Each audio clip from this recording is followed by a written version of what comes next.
Oh, gotta get to work.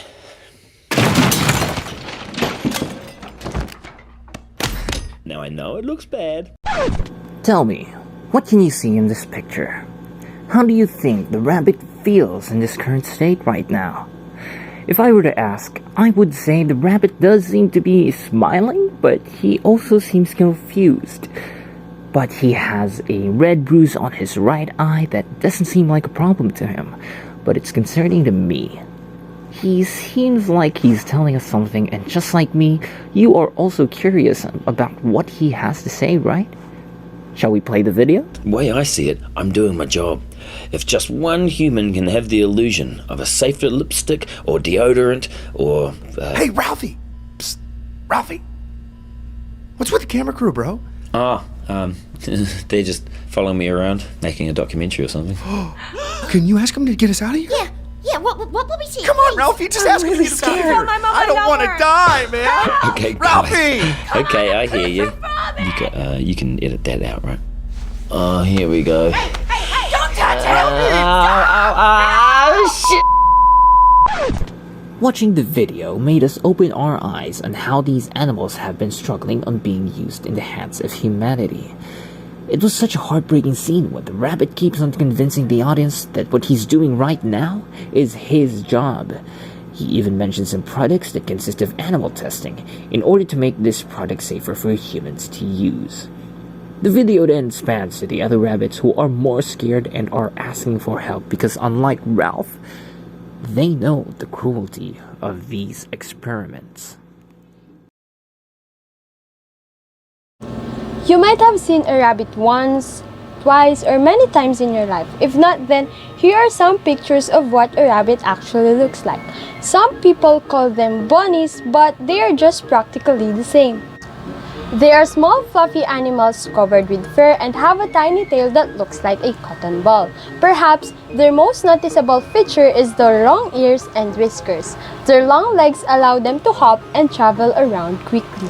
In general, rabbits are classified as mammals, or the animals that have warm bloods and backbones.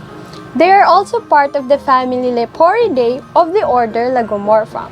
In addition, rabbits are herbivores, which means they only eat plants.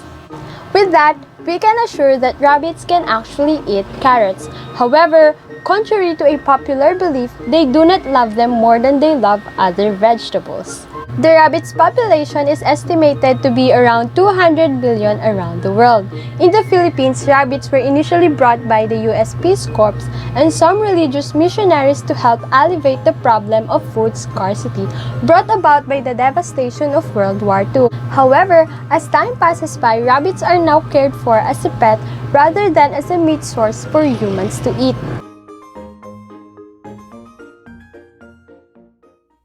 Rabbits are common food and pets in the Philippines. Predators such as eagles, owls, and falcons, and a lot more, feed on wild rabbits. Rabbits reproduce a lot faster than we think. Rabbits reproduce and give birth every 31 days, which makes them easy to reproduce either as meat, pets, or experiments. In the human world, rabbits are experiments, giving them beauty products such as makeup and shampoos, and a lot more. Rabbit becomes a good subject due to the fast reproduction rate of rabbits. Some rabbits are food for predators, some are pets, some are meat, and some turns into clothes, such as jackets. However, animal testing have been common in our world, especially when rabbits are used as subjects.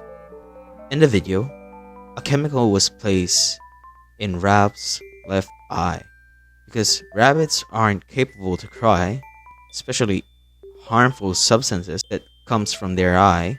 This is what they call the Dre's eye test. As the rabbits are more exposed to test different chemicals for longer periods, they test the eyes in order to ensure the safety of the product that will be used for the eye purposes or just around the eyes, such as eyeliners.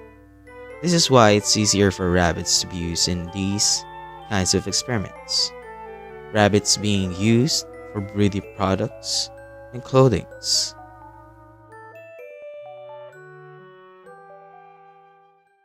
These risks and threats can have a dangerous effect on the rabbit survival because it can weaken their immune system, which can be difficult for them to use their strength of hopping or running. It will also give them eye reddening, which can lead to blindness. Their skin that is also exposed to a chemical can be really painful because it is slowly being scraped or shaved, and it can also cause them some stress. And lastly, experiments brings nauseous to rabbits, which won't let them live any longer. The Save Ralph video presents a problem that had been already existing for decades. Animal testing, which have actually existed for more than half a century, is actually a prominent method used in cosmetic testing on our furry little friends, despite being banned from 40 countries, including India, Taiwan, New Zealand, South Korea, Australia, and other countries under the European Union. But what can we do to protect these animals? Well, as far as human interventions go, it is actually largely up to the big industries that run these testings. And, well, the will of the bigwigs to seize these methods, actually. But for the rest of us, what can we do in order to protect these animals? It's to simply advocate for their protection and become aware. That being said, I present to you the 3 R's. First R is replace. We can replace these lab animals by substituting them for digitally created models or creating programs that can simulate the needed testing. The next R is reduce, a testing method that decreases the number of animals required for testing to a minimum while still achieving the testing objectives. The last one is refining, a test method that eliminates pain or distress in animals, or better yet, actually enhances their overall well-being. The National Toxicology Program, or NTP, Interagency Center for the Evaluation of Alternative Toxicological Methods, or NICATM, in the United States, is an institute that reviews alternative methods that are more suited to humane interests, including raising awareness and conducting analysis and evaluations that are on scientific basis for much more safer methods.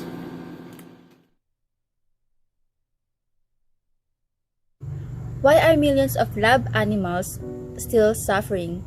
Is it really necessary to kill animals for our benefit? Consumer products like mascara, shampoo, and detergent can be tested without torturing animals. There's no need to torture monkeys to treat diseases. Physiology can be taught without fetal pigs. There are simple ways to help animals in tests, and collectively we can halt animal testing. Here are some ways. Number 1 is always choose animal cruelty-free products. There are lots of cruelty-free cosmetics and home items. If you are not sure if your favorite brands drench rabbits in toxins, you can check it on the internet. Number 2 is to educate. Don't keep the public in the dark about the industry's tragedies. Remember, knowledge is power. Number 3 is to donate. If you can afford it, only donate to organizations that do not sponsor or undertake animal research. Also, did you know that there is an alternative in animal testing? Alternative to animal testing include sophisticated tests employing human cells and tissues, complex computer modeling techniques, and research involving human volunteers. The first alternative in animal testing is in vitro testing. To test structure and function of human organs and organ systems, researchers constructed organs on chips using human cells grown in a state-of-the-art technology. It is less expensive than animal tests. The chips can be used to study physiology and disease as well as therapeutic reaction. Injecting medication or extract from medical devices into rabbits or bleeding them is no longer necessary. The second alternative in animal testing is computer in silico modeling. Researchers have created sophisticated computer models that imitate human biology and disease progression. In exploratory research and many regular drug tests, these models can reliably anticipate how novel medications would interact with the human body. The third is the research with human volunteers. It can provide critical information about a drug safety and metabolization in people before large-scale human studies. Volunteers get a single dose of a medicine and sophisticated imaging tools track the drug's progress through the body. Microdosing can help screen out pharmacological molecules that won't work in humans, reducing the need for animal testing.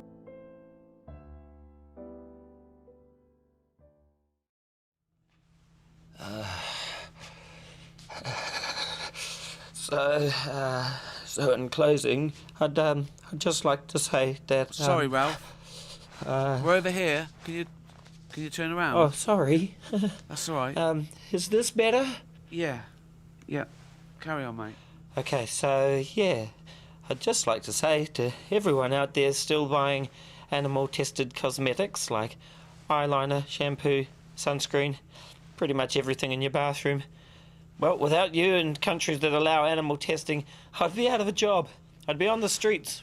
Well, not the streets, more like a field, I guess. You know, like a normal rabbit. But hey.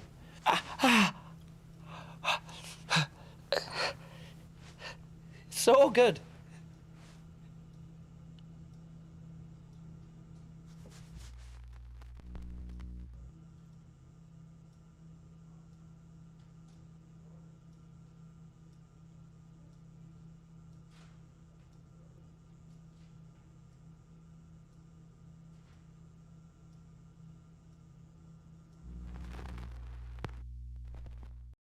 It's never too late to save animals, because just like humans, they deserve to live how they want their life to be. They may not talk, but they also do feel emotions, believe me, just like us. They can feel happy, sad, scared, confused, and other emotions that are also capable of them feeling it. As humans who are more capable of speaking through words, we have the power to stop these harsh realities towards animals. We should be their voice to let the world know on how they are being treated as objects, as a way of humanity's exploitation. Every living being deserves a life in this world, and the earth should be a safe place for everyone. Let's make this as an opportunity to make animals feel the care and love that they deserve.